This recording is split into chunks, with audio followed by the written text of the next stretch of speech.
दोस्तों कहते हैं कि एक ही उल्लू काफी है बर्बादे गुलिस्तां के लिए। हर शाख पे उल्लू बैठा है, अंजामे गुलिस्तां क्या होगा।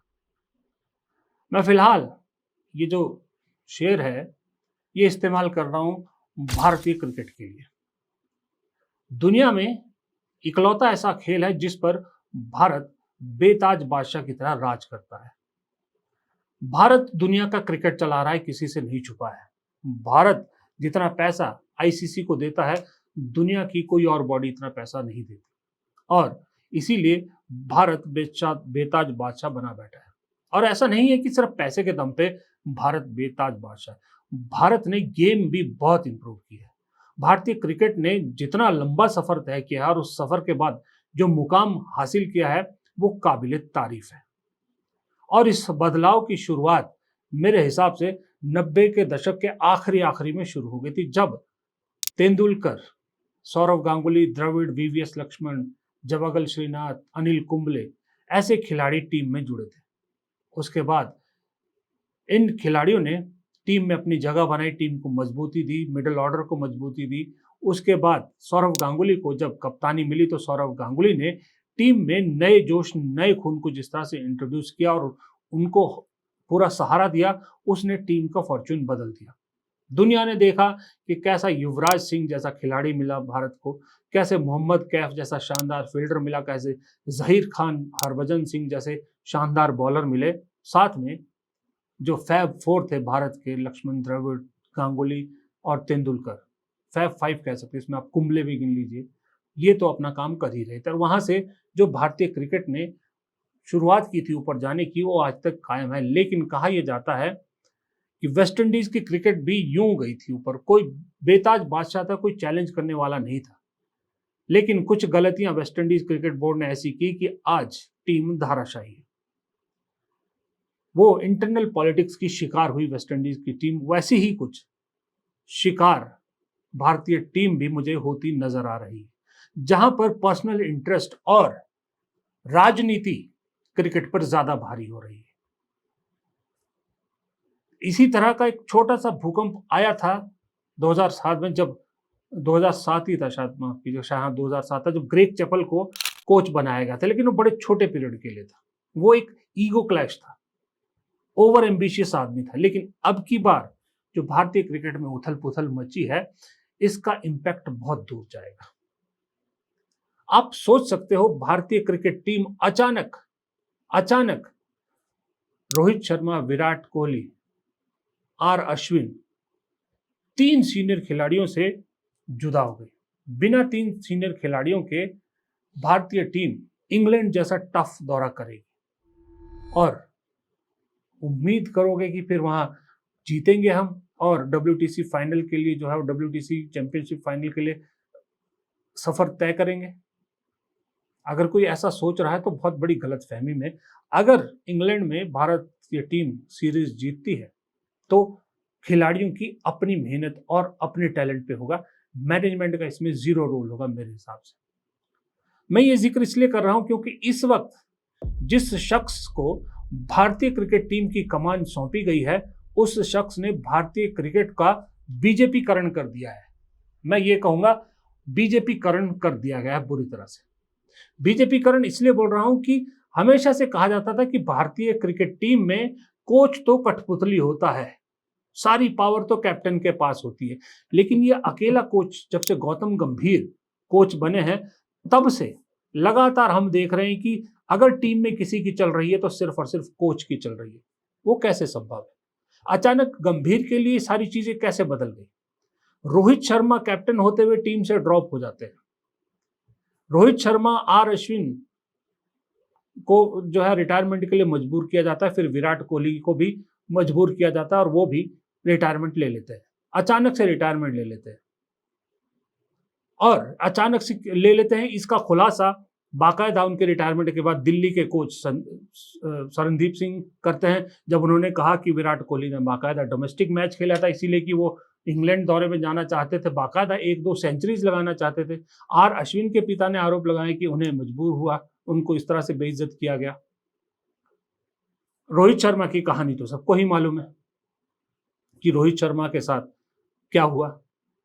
और इन तीनों खिलाड़ियों के साथ गौतम गंभीर की पर्सनल इक्वेशन ठीक नहीं थी, ये भी सबको मालूम है। विराट कोहली के साथ तो क्या क्या गौतम गंभीर के लफड़े रहे ये सबको मालूम है, तो पूरी दुनिया ने देखा है। रोहित शर्मा और आर अश्विन के साथ जो भी आर्ग्यूमेंट हुआ होगा वो ड्रेसिंग रूम में हुआ, लेकिन विराट कोहली के साथ तो मैदान में हुए थे 2 बार। तो वो आदमी, गौतम गंभीर जैसा आदमी, जिस तरह का उनकी शख्सियत है, जिस तरह के गुस्सैल वो हैं, वो आदमी ऐसी चीज़ों को कोच बनते ही भूल जाएगा, ये तो पॉसिबल नहीं था। ये तो पहले से शक था कि कुछ ना कुछ तो होगा, और उसका असर हुआ। अब इस टीम का बीजेपीकरण हो रहा है, इसके लिए इन लोगों का बाहर जाना जरूरी था। क्यों जरूरी था, अब मैं आपको ये बताता हूँ कहानी क्या है।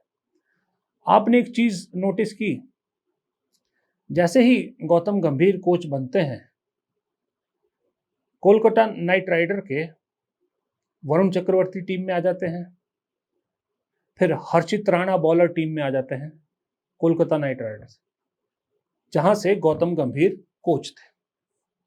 यही गौतम गंभीर कुछ समय पहले तक टीवी चैनलों पर बैठकर कहते थे कि भारत में फॉरेन कोच लाने का रिवाज है, उन्हें नहीं लाना चाहिए, नहीं लाया जाना चाहिए, उन्हें क्यों पैसा दिया जाता है जबकि भारत में टैलेंट है। और जब गौतम गंभीर खुद कोच बनते हैं तो उनकी टीम के बॉलिंग कोच होते हैं मॉर्नी मॉकल, जो साउथ अफ्रीका के हैं।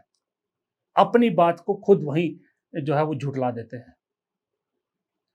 अपने कोलकाता नाइट राइडर के सहयोगी अभिषेक नायर को बैटिंग कोच बना देते हैं, हालांकि बाद में उनकी परफॉर्मेंस देख के उन्हें हटा भी दिया गया है। पहला तो यहां गौतम गंभीर ने किस तरह से टीम में इंटरफेरेंस की।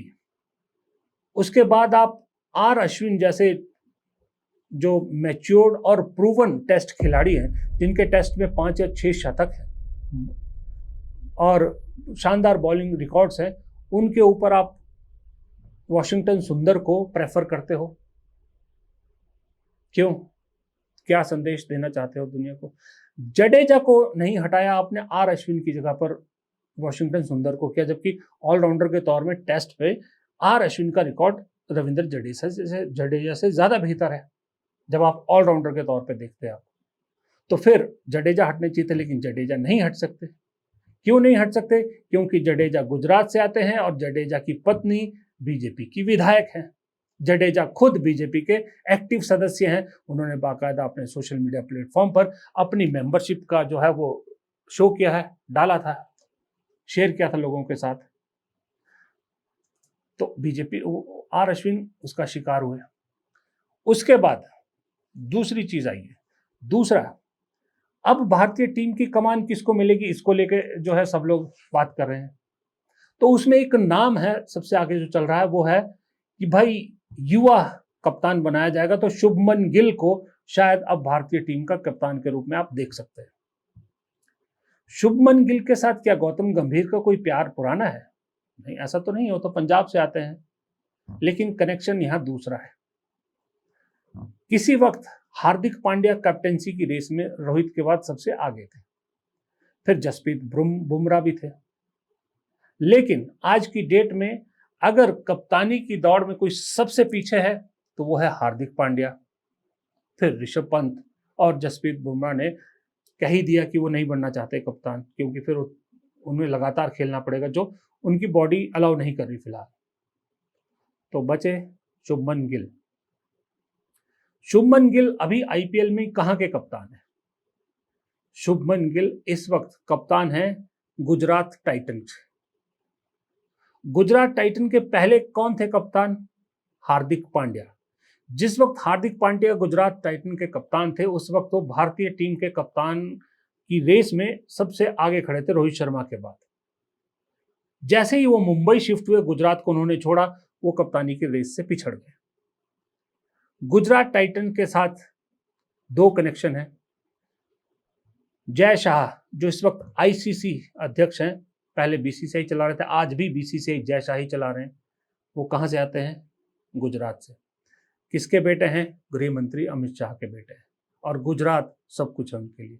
दूसरी बात, गुजरात टाइटन जो टीम है, उनको जो ओन करती है वो टोरेंट ग्रुप और सीवीसी कैपिटल पार्टनर्स करके 2 वो है, वो इसको ओन करते हैं।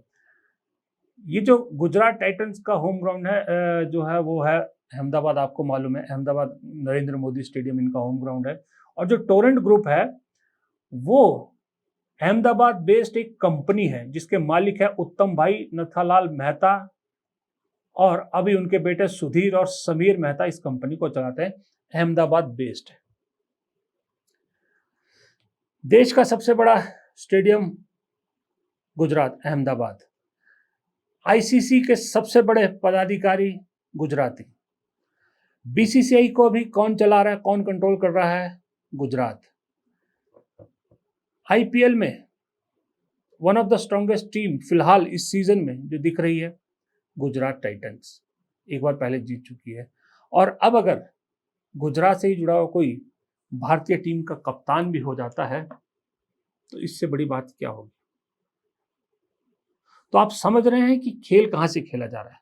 इसीलिए रोहित शर्मा को लेकर और विराट कोहली को लेकर खबर आई थी कि विराट कोहली ने कहा था कि वो जय शाह से बात करेंगे कि फ्यूचर के बारे में, और बात की हुई नहीं हुई ये नहीं मुझे मालूम, लेकिन इस बीच विराट कोहली का संन्यास की घोषणा हो गई।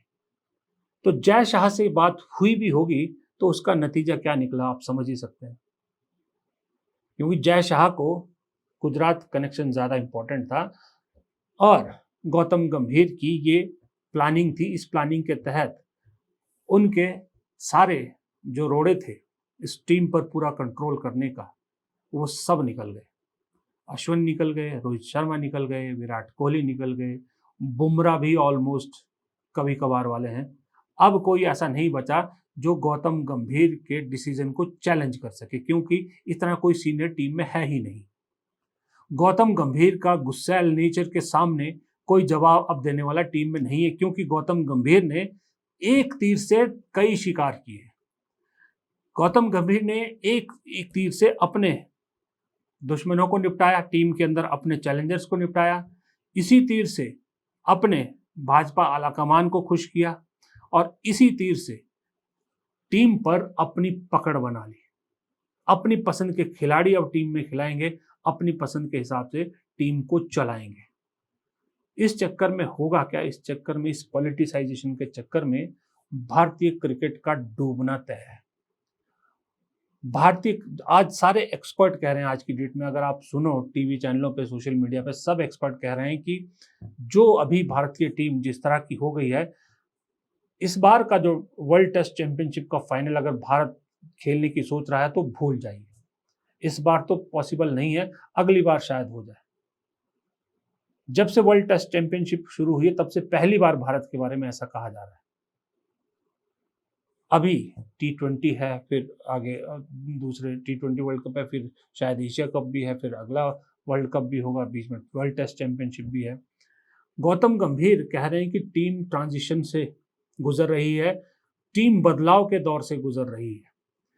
इस बदलाव के दौर में एक अक्खड़ जो नेचर का आदमी है उसका टीम में होना फायदेमंद हो सकता है या नुकसानमंद हो सकता है, ये आप किसी भी क्रिकेटर से पूछ लीजिए।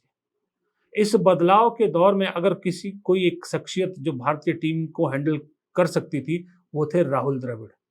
उनसे कूल आदमी कोई क्रिकेट में नहीं हो सकता। वक्त सही है बदलाव का, लेकिन शख्सियत गलत है जिसके हाथ में ये बदलाव की कमान सौंपी गई है। बीसीसीआई के अध्यक्ष कौन है ये हम में से बहुत सारे लोगों को मालूम भी नहीं, वो क्या कर रहे हैं क्या नहीं कर रहे। एक जमाने में बीसीसीआई के अध्यक्ष सबसे पावरफुल हुआ करते थे। बीसीसीआई के सेक्रेटरी कौन है आपको मालूम है? कुछ नहीं मालूम है। अगर आपको बीसीसीआई में एक कोई चेहरा दिखता है तो चेहरा एक राजीव शुक्ला दिखते हैं, वो तो सेटर है, वो तो कहीं भी बैठ जाते हैं, वरना बीसीसीआई हो, इंटरनेशनल क्रिकेट हो, सब जगह एक ही नाम दिखता है, जय शाह। जय शाह ही चला रहे हैं सब कुछ। और जय शाह आपको मालूम है हेरिडेटरी है, पिता से राजनीति विरासत पे मिली है, वो खून में है, तो हर चीज फायदे के हिसाब से की जाती है।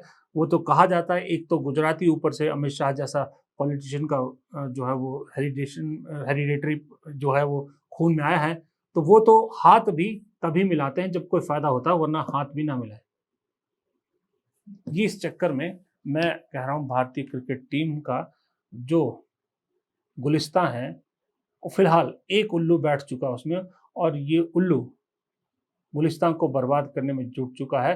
अब इसके साथ और बहुत सारे उल्लू धीरे धीरे आपको इस भारतीय क्रिकेट कंट्रोल बोर्ड के नाम के गुलिस्तान में बैठते हुए नजर आएंगे और फिर बर्बाद गुलिस्तान, अंजाम गुलिस्तान क्या होगा ये आप समझ सकते हैं। नमस्कार।